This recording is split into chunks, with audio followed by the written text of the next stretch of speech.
All right, Shalom. Before I begin, I'd like to give all praises, honor, and glory to Yahweh Bahashem, Yahweh Shai Bahashem, Ruach Kodash.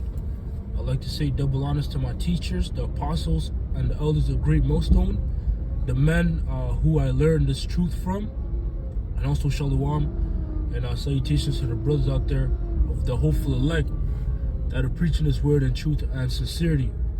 All right, so I'm the brother Shaquat from the branch of Great Millstone, Montreal, back with another in-transit lesson. And this lesson, that I'm going to be getting into today, it's going to be a lesson, going into, the fact that, this truth, this wisdom, knowledge, and understanding, it's alive, man. The scriptures are alive, as it is written, right? Yahweh Shai said, it is the spirit that quickeneth. The words that I speak unto you, they are spirit and they are life, So, the words that are contained in the scriptures, they embody Yahweh Shai, basically, and Yahweh Shai is living, right? Yahweh Shai is living, and when the scriptures are broken down and interpreted the right way, it brings you to life, man. It quickens you, it revives you, it heals you, in other words, right? And that's the point I wanted to emphasize, right? Because, coming into this truth, you get healed, man. You get spiritually healed by these words. Your wounds get fixed, man. Because being in the world prior to the truth, the world damages you. You were damaged by the world. By Esau, Edom, the so-called white man. Through his philosophies. You were damaged, man. We were damaged. And that's on all aspects, whether that might be, your food, the food that that you eat, your mindset, you were damaged, man. You were taught wrong. We were taught wrong things, man. We were taught that we were just blacks, Hispanics, and Native Americans. That's a wound, man. We weren't taught who we were.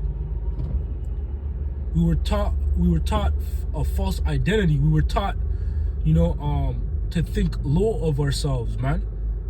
Because we were constantly reminded about our trauma, which was slavery. And those are wounds, man. Matter of fact, man, let me start here. In the book of Luke 16.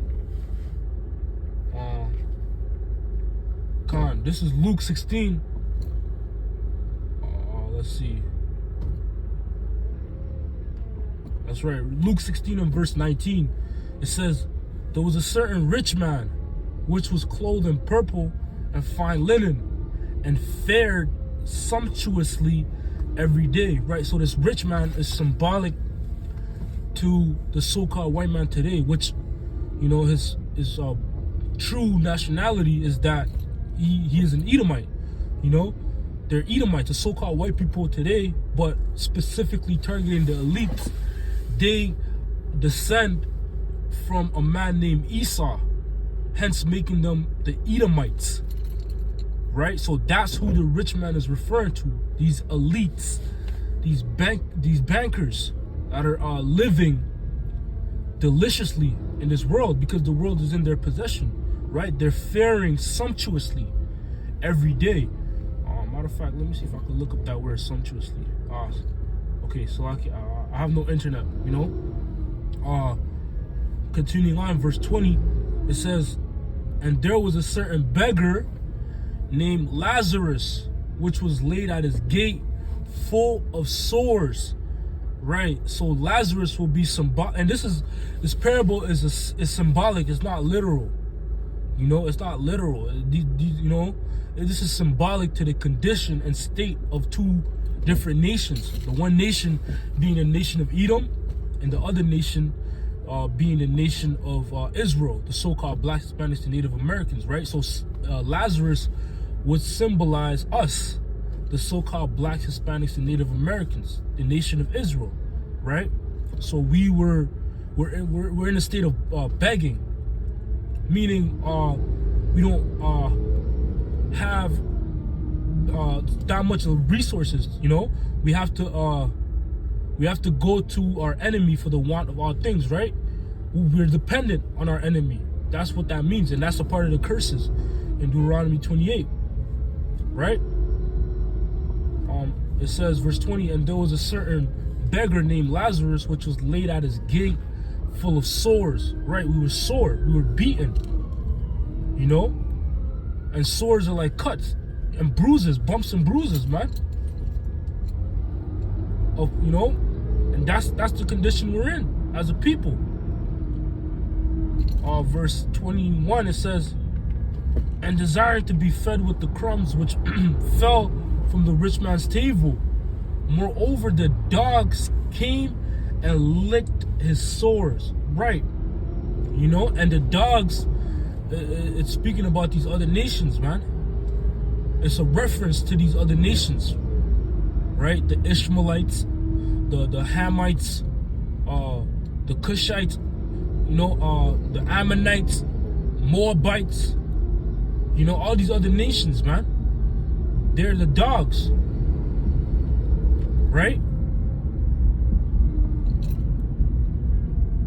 So they came and licked our sores. And what does it mean? That they licked our sores, meaning they added to the affliction.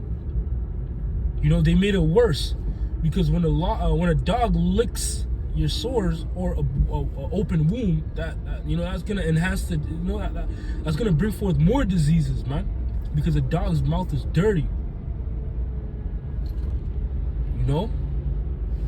And that's what that's symbolizing, man. So us as a nation being in the world, we were in that condition of having sores, and those sores ranged from,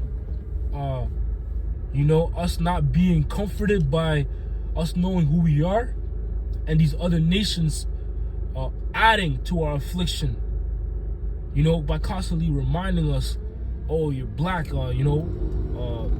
keep taunting us, our slavery, keep reminding us about slavery, that we're slaves, and that we never amount to nothing, how they view us as a nation as nothing, man.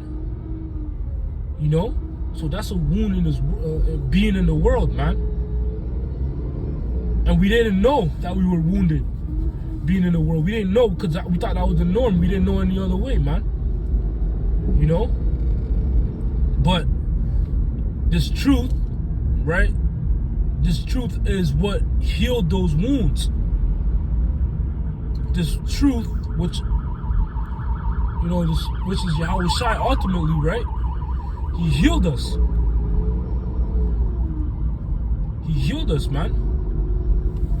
So let me get this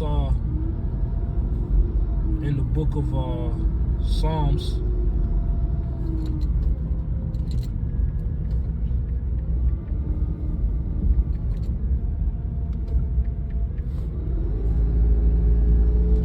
Psalm 107 and verse 20. It says, he sent his word and healed them and delivered them from their destruction. Right? So we were destroyed being in the world and hurt. But then through the mercy and grace of Yahweh Ba'ashem Yahweh Shai, giving us access to this word, this word healed us. It basically was a band-aid over our bruises, and a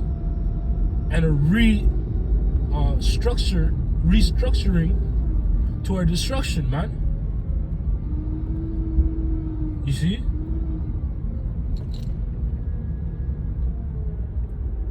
Let's see. That's right, man. And that healing process was only possible through this word, man. You know? Alright, let's see. Salakia, let's go from there to the book of Revelation 11 and verse I'm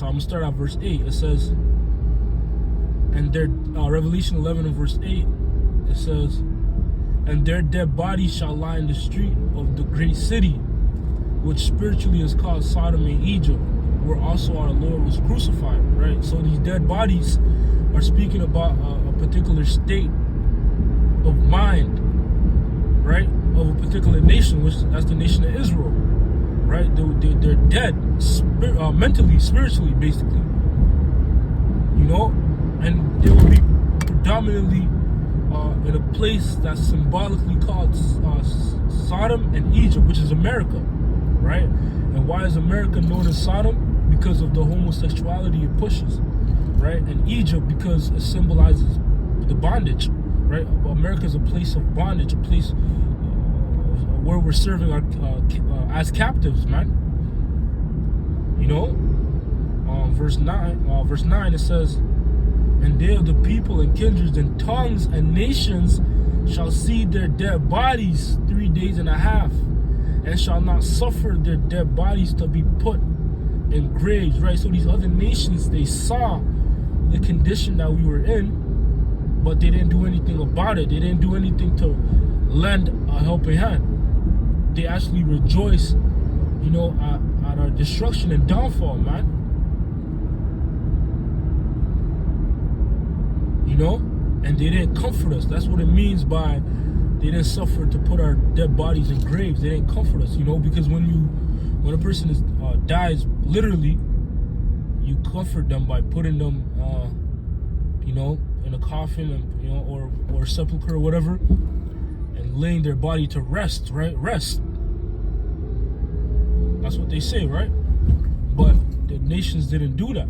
They actually wanted to see us downtrodden and destroyed, man. You know, but once again, this word is what brought us to life and healed us. You know? Hey, all right. So yeah, man, being in this world, it destroyed us, man. You know, and this is really, it's not, I'm not talking about the whole nation as a whole, right? I'm really dealing with the elect, you know, the chosen ones. Because the entire nation as a whole, they're not gonna take part of this healing process. It's really only gonna be, this healing process is reserved for the elect, man. You know, that's why it also speaks about the elect not being of this world. You know, if I can roughly paraphrase it, Yahweh Shai said, I pray that thou shouldn't take them, roughly paraphrasing, I pray that you should not take them out of the world, but that you keep them from the evil. You know? So the elect, they're not a part of this world, but they're in this world, and they're preserved and kept from the evil. And a part of that evil is that, you know, that what? They're destroyed. We were destroyed, but what? Yahushua said we will be kept from that evil. And that's why the elect will be healed. You know, through this wisdom, knowledge, and understanding of the scriptures, man.